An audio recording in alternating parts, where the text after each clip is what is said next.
വൃശ്ചികമായതുകൊണ്ട് രാവിലെ തന്നെ എഴുന്നേറ്റ് കുളിച്ച് ഒന്ന് അമ്പലത്തിലൊക്കെ പോകാമെന്ന് കരുതി. പ്രത്യേകിച്ച് വീട്ടിലാരും വ്രതം എടുക്കുന്നുമില്ല, അതുപോലെ മാലിടുന്നുമില്ല. എന്നാലും അമ്പല ദർശനം ഒരു പോസിറ്റീവ് വൈബല്ലേ.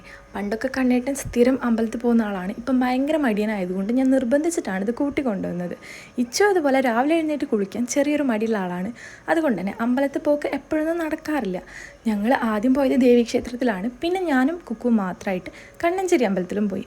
കണ്ണേട്ടന് വേഗം ഭക്ഷണം കഴിച്ച് ഓഫീസിൽ പോകേണ്ടതിനെ കൊണ്ട് കണ്ണേട്ടൻ വീട്ടിലേക്ക് ഓടി ഫുഡ് കഴിക്കാനും ഇരുന്നു. ഇച്ചുനുള്ള ഭക്ഷണം കൂടി കൊടുത്ത് അവളെ വേഗം ഉറക്കി. അവൾ നേരത്തെ എഴുന്നേറ്റതുകൊണ്ട് വേഗം തന്നെ ഉറങ്ങി. എൻ്റെ ഭക്ഷണ പരിപാടിയും കഴിച്ച് ഞാനൊരു കാപ്പിയും കൂടി കുടിച്ചു. ഈ കാപ്പി ഇല്ലാതെ ഒരു ഉഷാറുണ്ടാവാറില്ല.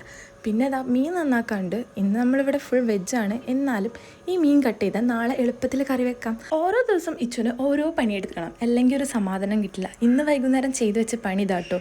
എൻ്റെ ഒരു ചെടിച്ചട്ടി എടുത്തിട്ട് അതത്തെ ചെടിയെല്ലാം പിച്ചിട്ടിട്ടുണ്ട്. മണ്ണ് നല്ല കട്ടയായിട്ട് നിൽക്കുന്നതിനെ കൊണ്ട് വേരിന് പ്രത്യേകിച്ച് ഒന്നും പറ്റിയിട്ടില്ല.